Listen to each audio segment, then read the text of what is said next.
Bonjour à toutes et à tous, bienvenue au 1345 Live, le rendez-vous hebdomadaire proposé par la FSPF. Comme chaque semaine, nous aborderons les dernières actualités de la pharmacie d'officine en compagnie de Philippe Besset, président de la fédération.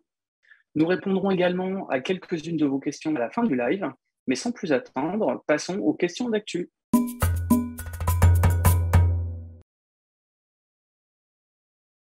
Bonjour Philippe. Bonjour Valérien, bonjour à toutes et à tous. Alors Philippe, Brigitte Bourguignon a remplacé Olivier Véran au ministère de la Santé. Est-ce que tu as déjà eu des contacts avec notre nouvelle ministre? Non, Valérien, en fait, Madame Bourguignon était avant cela députée et présidente de la commission des affaires sociales, mais elle ne nous a jamais reçus pour l'instant, malgré nous avons essayé de la rencontrer, mais elle ne nous a encore jamais reçus. Bien sûr, j'ai fait une demande de rendez-vous. Maintenant, elle est ministre de la Santé et de la Prévention. C'est un poste important. Je suis très heureux d'avoir quelqu'un avec qui travailler, hein, parce que ça faisait quand même quelques semaines que nous attendions. Donc, j'espère qu'elle va nous répondre vite. Je l'ai bien sûr invitée à notre congrès national à Lille. Comme tu as pu le voir, nous avons déjà un chantier qui est mis en route autour des urgences. Et là aussi, c'est le docteur Brown que nous avions vu pendant la campagne électorale qui est en charge de cette mission flash. Et là aussi, il va falloir le rencontrer vite. Or, lui, on le connaît, pour voir comment positionner la pharmacie dans ce secteur des urgences. C'est intéressant la façon dont le docteur Brand a expliqué sa mission. Il a dit qu'il allait faire une prescription en tant que docteur et que le gouvernement était le pharmacien qui allait contrôler la prescription, que la ministre était donc le pharmacien qui allait contrôler la prescription et que les Français, les territoires étaient les patients. Les territoires étaient les patients qui allaient devoir être observants par rapport à sa prescription de solutions. Donc, je trouvais ça intéressant de voir que ça montre bien le positionnement du pharmacien, qui est à la fois le gardien de la prescription médicale et celui qui met en œuvre. Donc, moi aussi, je vais demander à voir le pharmacien, Madame Bourguignon.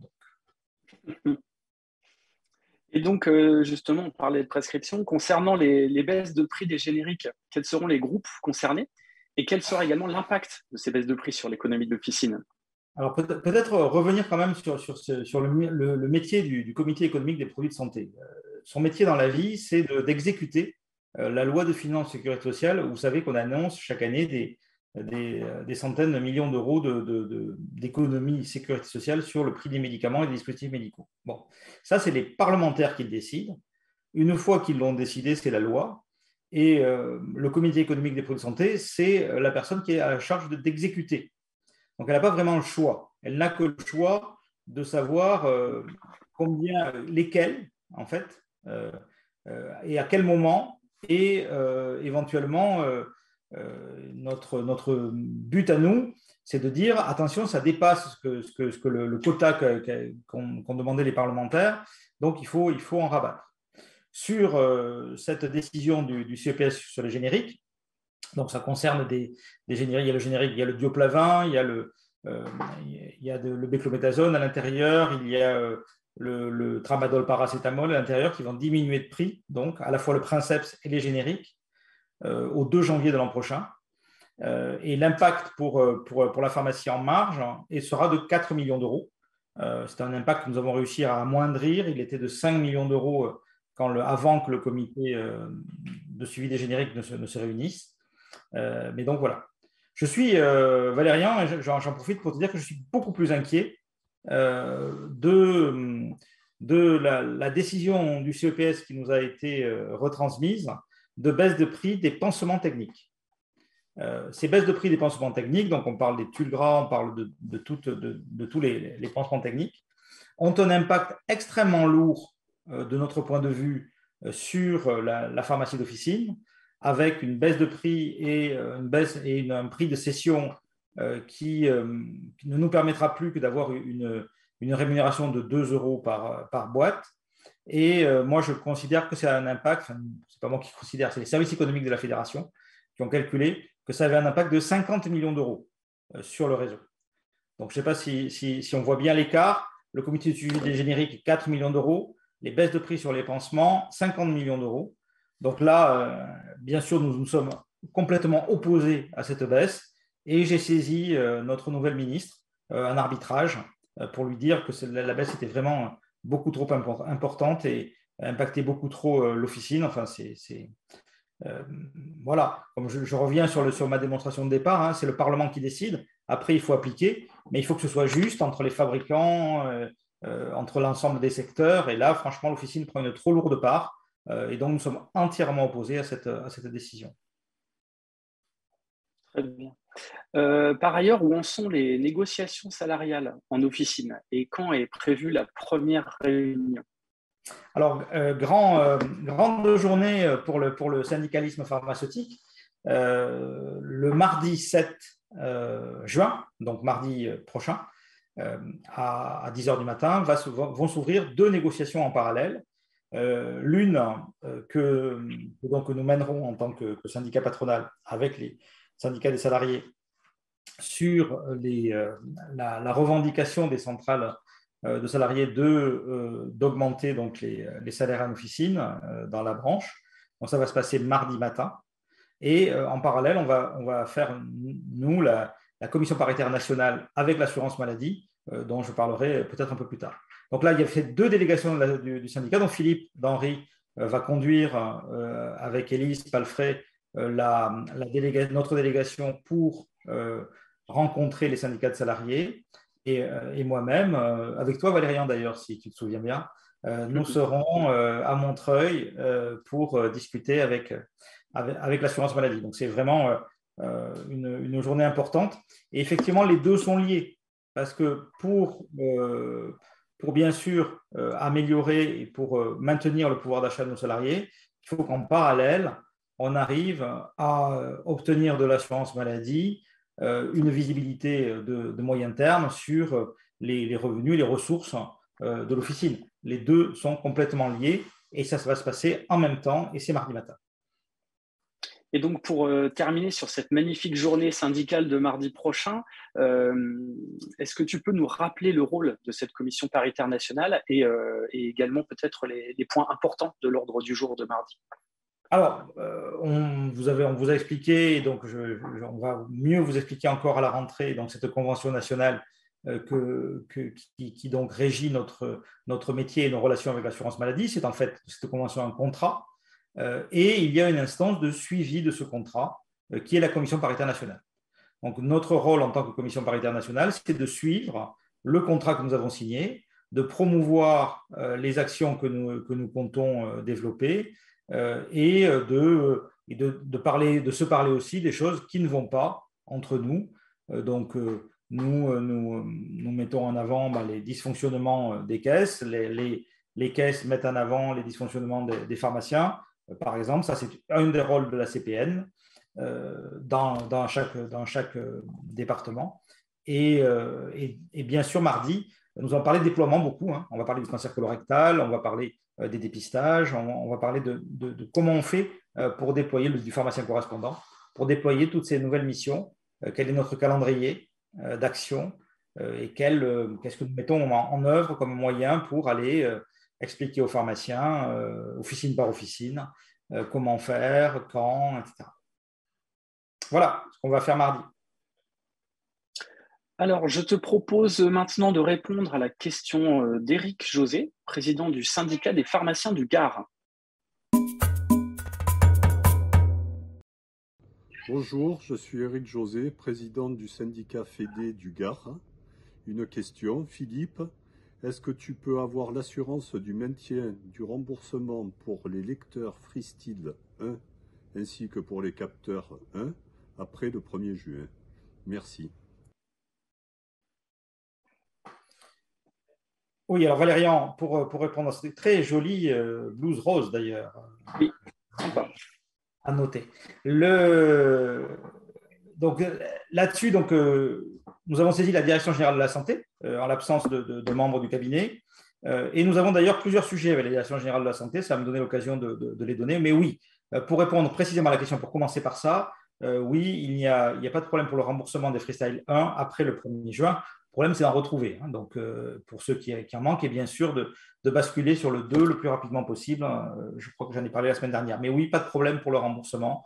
On a des assurances en ce sens. Donc, pas de sujet là-dessus. Donc, je disais que la Direction générale de la santé nous a contactés sur un sujet qui est à l'ordre du jour, et peut-être j'y reviendrai la semaine prochaine plus en détail. C'est notre fameux sujet de sérialisation. L'affaire se gâte, hein, je ne vous le cache pas, avec nos instances européennes qui vont passer des menaces à l'exécution des menaces sur probablement des procédures en manquement contre la France par rapport à la mise en œuvre de la sérialisation. Et le gouvernement nous a dit qu'ils allaient reprendre ce qu'il avait dit, ce qu'il avait essayé de mettre l'an dernier dans le PLFSS sur les sanctions auprès des pharmaciens qui ne sérialisent pas. Donc, nous avons déjà plusieurs fois, mais je vais y revenir en détail la semaine prochaine, et on va vous écrire également pour vous dire que, quel que soit ce qu'on pense du projet lui-même, il faut le faire parce qu'il n'est pas question de faire payer à la France des sanctions. Je veux dire, on n'est pas là vraiment pour dépenser de l'argent pour rien. Ce qu'on peut dire de la sérialisation, c'est que ce n'est pas gênant au comptoir pour tous les gens qui l'ont essayé. Ça ne provoque pas de gêne par rapport ni de perte de temps par rapport à la pratique. Donc finalement, c'est quand même le principal. Après, effectivement, bon, c'est la loi, donc il va falloir s'y mettre. Donc voilà, pour la DGS, je tenais à dire ça. Et j'y reviendrai peut-être plus la semaine prochaine.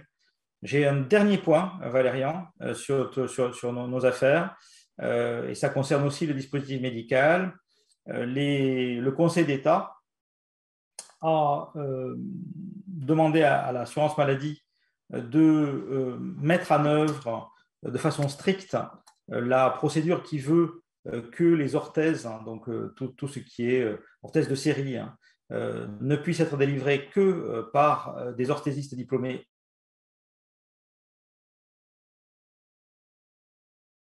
à domicile qui délivraient ces orthèses sans diplôme pour surveiller ne pourront plus les faire rembourser.